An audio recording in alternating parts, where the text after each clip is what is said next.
नमस्कार साथियों। तो कैसे हैं आप लोग।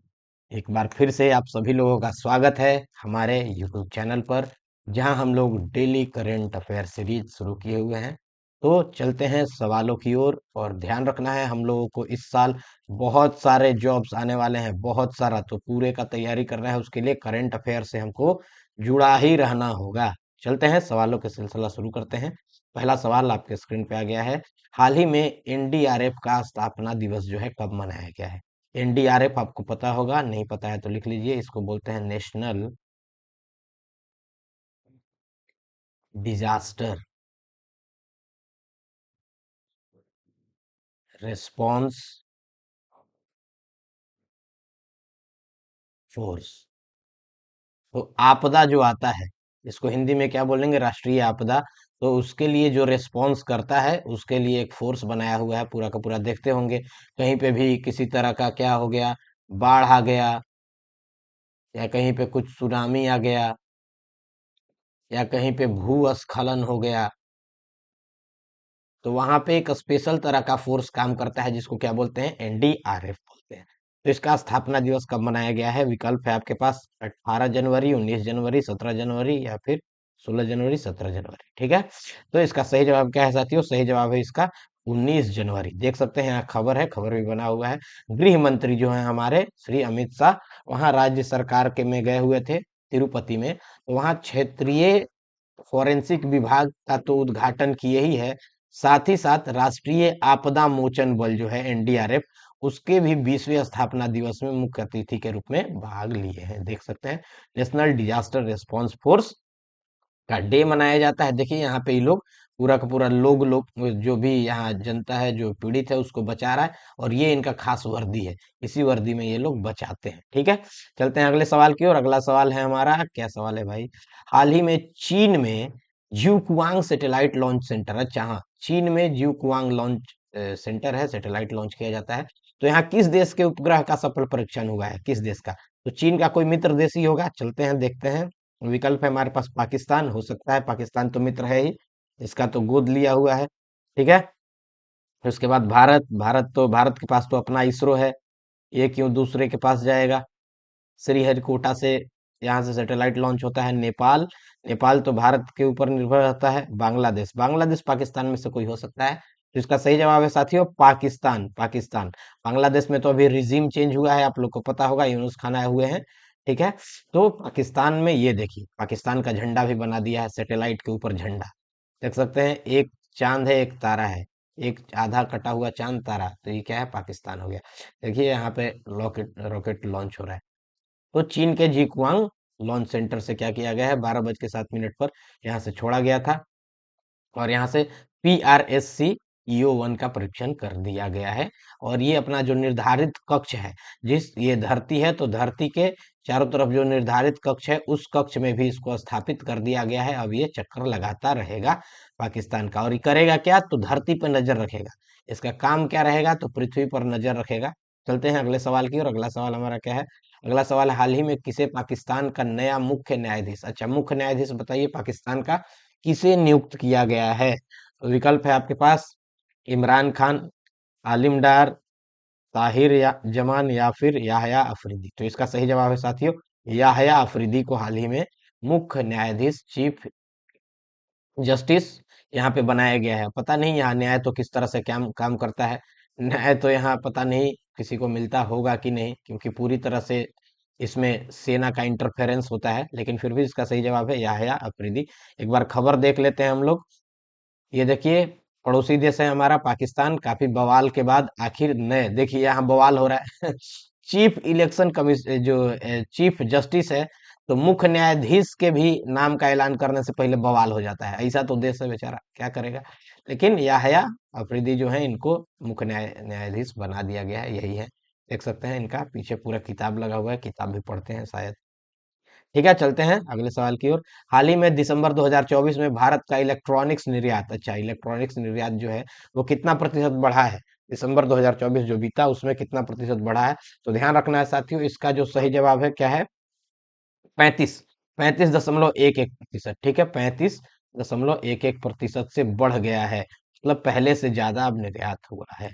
ठीक है साथियों, चलते हैं देख लेते हैं खबर। ये देखिए पूरा का पूरा यहाँ बड़ा बड़ा आपका ये लगा हुआ है कार्गो शिप पे, ये सारा का सारा आपका जो कैरियर है इसमें डाला जाएगा। देख सकते हैं दिसंबर 2024 में इलेक्ट्रॉनिक सामान का निर्यात पिछले 24 महीने में अब तक सबसे अधिक रहा है, सबसे ज्यादा रहा है। और कितना से हो गया, 27.4% बढ़ गया था।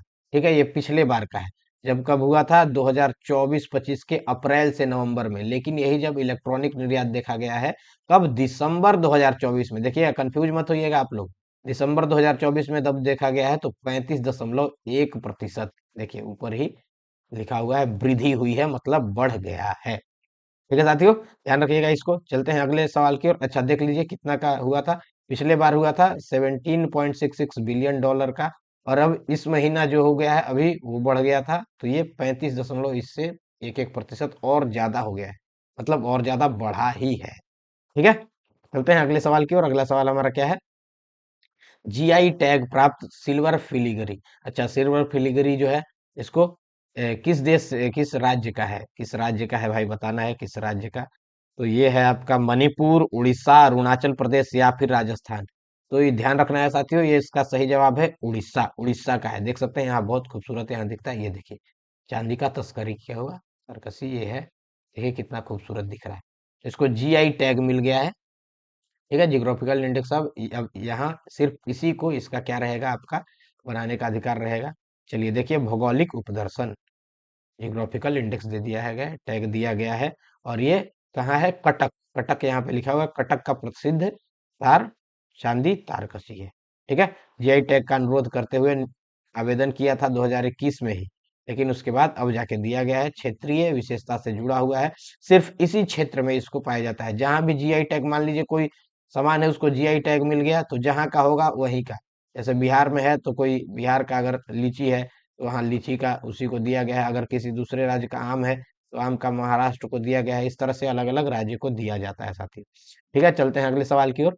हाल ही में किस राज्य में यूनिफॉर्म सिविल कोड यूसीसी बहुत लंबे समय से किस पार्टी का एजेंडा रहा है, बीजेपी। भाजपा पार्टी हमेशा से यूसीसी का समर्थन करती है और इसको लाने का बात करती है। तो बताना है कि किस राज्य में लागू किया गया है, बिहार में, झारखंड में, उत्तराखंड में या फिर गुजरात में। तो इसका सही जवाब क्या है साथियों, इसका सही जवाब है उत्तराखंड। ठीक है, कहाँ पे किया गया है इसको, उत्तराखंड में किया गया है। देख सकते हैं यहाँ पे खबर, उत्तराखंड के जो सीएम है पुष्कर सिंह धामी, यहाँ पे इनका तस्वीर भी लगा हुआ है, यहाँ खुद मौजूद है। ठीक है, और सबका साथ सबका विकास सबका विश्वास सबका प्रयास, ये भाजपा, ये देखिए मोदी जी भी हैं। तो ये भाजपा के द्वारा ये किया गया है। और यहाँ उत्तराखंड में, उत्तराखंड पहला राज्य बना, लिखा हुआ भी है उत्तराखंड ऐसा पहला राज्य बन गया जहां आजादी के बाद यूनिफॉर्म सिविल कोड लागू होगा। ठीक है, इससे पहले गोवा में था लेकिन वो पुर्तगाली सिविल कोड है, क्योंकि गोवा में बहुत समय तक पुर्तगाली लोग रहते थे। ठीक है, 60-70 के दशक के बाद इनको भगाया गया था यहाँ से। तो वहां पे पुर्तगाली सिविल कोड वहां वहीं के लोगों के द्वारा लागू किया गया है। इसी कारण वहां का कल्चर बहुत अलग है, अलग तरह से लोग रहते हैं। ठीक है, चलते हैं अगला। अच्छा 1 मिनट आपका लेना चाहूंगा साथियों। 10th बिहार बोर्ड का जो है ये सफल बैच आप लोग के लिए लॉन्च किया गया था। इसमें एक बैच तो फुल हो गया है, एक बैच हो गया है कंप्लीट, दूसरा बैच चल रहा है। दूसरा बैच में बच्चे हैं, जब उसमें अभी तो पहला बैच में तो 80 से ज्यादा बच्चे हो गए थे, इस कारण उसको बंद कर दिया गया है। दूसरे बैच का रजिस्ट्रेशन चालू है, सफल बैच में आप लोग जुड़ सकते हैं। कंप्लीट सिलेबस कराया जाएगा आपको। उसके बाद डाउट सेशन अलग से होगा, टेस्ट होगा, उसके बाद प्रैक्टिस होगा, तीनों चीज आपको मिलेगा। उसके बाद लाइव लाइव क्लास रहेगा आपको। लाइव अगर नहीं देख पा रहे हैं तो रिकॉर्डिंग फॉर्म में भी आपको मौजूद रहेगा, रिकॉर्डिंग में भी देख सकते हैं। मैथ, साइंस और सोशल साइंस, तीन जो सबसे इंपॉर्टेंट सब्जेक्ट है, इसमें 90% से ऊपर मार्क्स दिलाने का गारंटी दिया जाएगा राणा सर एंड टीम के द्वारा।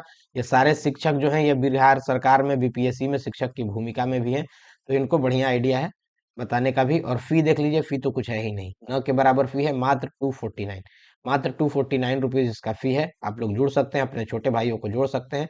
अगर कोई इसी तरह का कोई सवाल हो तो इस दिए गए नंबर पर कॉल कर सकते हैं, 7292850421। ठीक है साथियों, चलते हैं सवाल की ओर। अगला सवाल हमारा स्क्रीन है।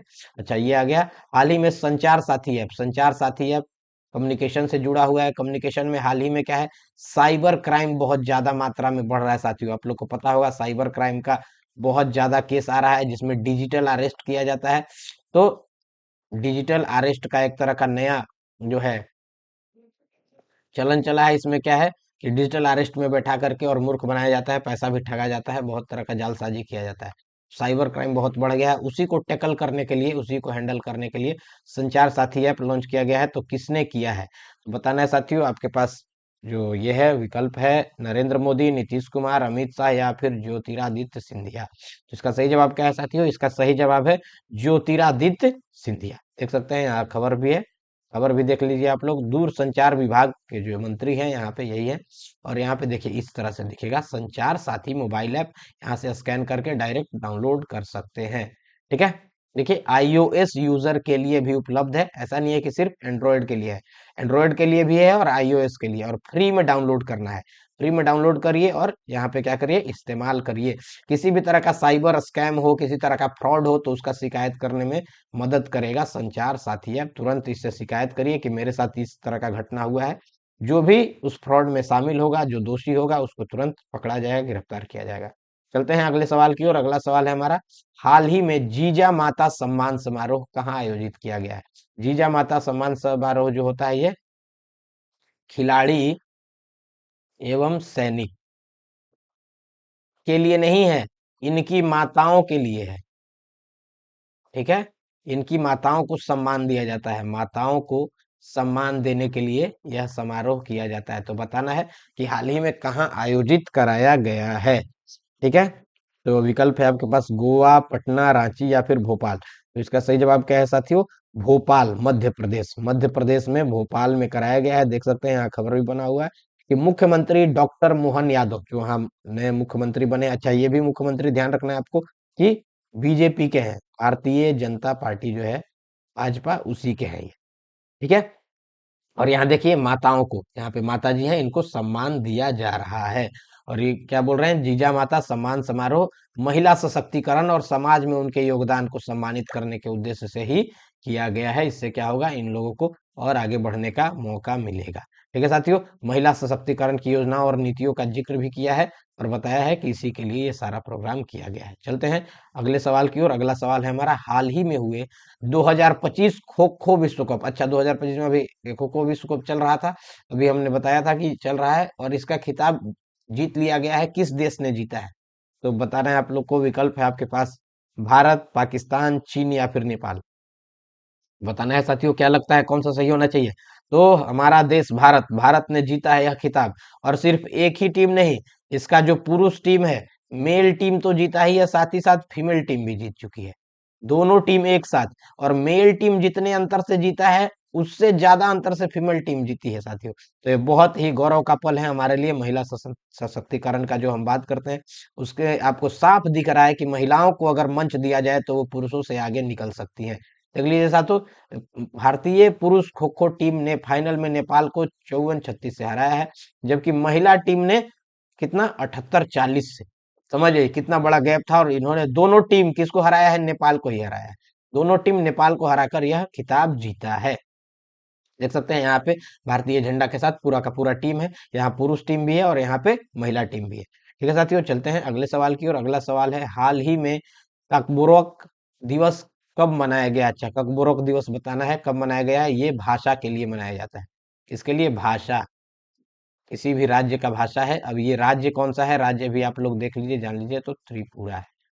ठीक है, उसके लिए मनाया जाता है। चलिए देखते हैं क्या है आपका विकल्प, 17 जनवरी, 18 जनवरी, 19 जनवरी या फिर 20 जनवरी। तो इसका सही जवाब है साथियों 19 जनवरी। 19 जनवरी को मनाया गया है। देख लीजिए यहाँ खबर, यहाँ कोकोबोरो दिवस जो है 19 जनवरी को मनाया जाता है। और ये त्रिपुरी भाषा दिवस के नाम से भी जाना जाता है, क्योंकि यहाँ त्रिपुरा में जो भाषा है उसको प्रमोट किया जाता है। यहाँ पे देख सकते हैं साथियों, यहाँ पे लोग हैं, ये सब जा रहे हैं। Kokborok day celebrating the cultural heritage of Tripura. ध्यान रखना है साथियों, त्रिपुरा। तो त्रिपुरा के है, यहाँ पे सब जो महिलाएं हैं वो भी हैं पीछे, यहाँ पे सब अपने स्थानीय पोशाक में है, बहुत खूबसूरत दिख रहा है। चलिए, त्रिपुरी भाषा और संस्कृति के संरक्षण और प्रचार के लिए मनाया जाता है। ठीक है, साथ ही साथ सांस्कृतिक कार्यक्रम भी आयोजित किया जाता है। भारत की भाषाई विविधता, क्योंकि भारत में कई सारी भाषाएं हैं, बोला जाता है कि हर 4 कोस पे क्या होता है, भाषा बोली बदल जाता है। तो वही उसको भी दिखाता है, दर्शाता है। कुक बुरोक से मिलकर बना है। कुक का अर्थ है मौखिक और बुरोक का मतलब है लोग, मतलब मौखिक बोलने वाले लोग, मानो उस तरह से बना है, देख सकते हैं। ठीक है साथियों, चलते हैं अगले सवाल की ओर। अच्छा, ये पिछले दिन का, कल का पूछा हुआ सवाल था कि किस राज्य सरकार ने SHE startup hand holding and empowerment cohort 3.0 launch किया है? तो विकल्प था आपके पास पंजाब, हरियाणा, असम या फिर बिहार। तो इसका सही जवाब क्या है साथियों? पंजाब। यहाँ देख सकते हैं पंजाब के लोग यहाँ पे खड़े हैं, और यहाँ SHE लिखा हुआ आपको दिख रहा होगा। यहाँ देख लीजिए, पंजाब सरकार ने मोहाली में महिला स्टार्टअप और छात्रों को तकनीकी आधारित उद्यम बनाने में सशक्त, महिलाओं के लिए भी ध्यान दिया जा रहा है, विशेष व्यवस्था किया गया है। और 250 से अधिक स्टार्टअप, इनोवेटर और छात्रों को स्टार्टअप पंजाब की विकास योजनाओं के बारे में जानकारी दी गई है। इससे क्या होगा, जो 2047 तक भारत का लक्ष्य है, भारत को विकसित राष्ट्र बनाना, उसमें बहुत ही महत्वपूर्ण भूमिका ये निभाएंगी महिलाएं। अभी तक सिर्फ अगर समाज का एक तबका पुरुष ही काम करेगा तो उतना तेजी नहीं आएगा, लेकिन अगर महिलाएं काम करेंगी तो अर्थव्यवस्था में गजब का तेजी आएगा साथियों। ठीक है साथियों, चलते हैं अगले सवाल की ओर। इस सवाल का जवाब आप लोगों को कल मिलेगा, आप लोग को कमेंट सेक्शन में देना है। हाल ही में होने वाले हाल ही में जो होने वाला है वर्ल्ड इकोनॉमिक फोरम जो 2025 का होने वाला है, तो बताना है साथियों कि इसमें भारत के तरफ से कौन जा रहे हैं, भारत का प्रतिनिधित्व कौन करेगा। दावोस में होने वाला है, ध्यान रखिएगा आप लोग। चलिए, तो बताना है कि भारत के तरफ से कौन जाने वाले हैं, प्रतिनिधित्व करने वाले हैं। नरेंद्र मोदी, अमित शाह, अश्विनी वैष्णव या फिर पीयूष गोयल। तो आप लोग को सही जवाब बताना है साथियों। सही जवाब आप कमेंट सेक्शन में जाके दे सकते हैं, और नहीं तो फिर इसका सही जवाब मैं कल दूंगा ही। अगर आपका सही रहा तो उसको मैं लाइक कर दूंगा, तो आप सही जवाब तक पहुंच जाइएगा। चलते हैं। ठीक है साथियों, आज का जो सवालों का सिलसिला है यहीं पे क्या होता है, समाप्त होता है। आप लोग फिर से एक बार 10th बोर्ड का, जो बिहार बोर्ड का है हमारा बैच, उससे जुड़ सकते हैं। अपने छोटे भाई बहन को क्या कर सकते हैं, जोड़ सकते हैं, जो अगले साल 2026 में एग्जाम देने वाले हैं, उनके लिए बहुत ही बेहतरीन बैच है। एक पहल किया गया है, इसमें जुड़ करके हम लोग को सहयोग करिए। और दूसरा, और एक बात आपसे आग्रह करना चाहूंगा साथियों कि हमारे जो चैनल को है वो सब्सक्राइब जरूर कर दीजिए। लगभग 71% जो व्यूअर हैं, देख रहे हैं चैनल को, लेकिन सब्सक्राइब नहीं कर रहे हैं साथियों। सब्सक्राइब करिएगा तो हम लोग का मोटिवेशन बनेगा, हमेशा आप लोग के लिए इस तरह का वीडियो लाते रहूंगा। और जो करंट अफेयर सीरीज है जो हमने शुरू किया है, ये हमेशा चलेगा, आपको हमेशा अपडेट रहेगा। आपको पता है ही कि इस पूरे साल क्या है, एग्जाम होने वाला है, तो उसके लिए यह बहुत ही जरूरी बैच है। तो हमारे चैनल को क्या कर लीजिए, सब्सक्राइब कर लीजिए, और लाइक भी कर दीजिएगा। जो आंसर आपको पता है तो कमेंट भी कर सकते हैं। ठीक है साथियों, इसी के साथ इसको समाप्त करते हैं। तब तक के लिए जय हिंद, जय भारत।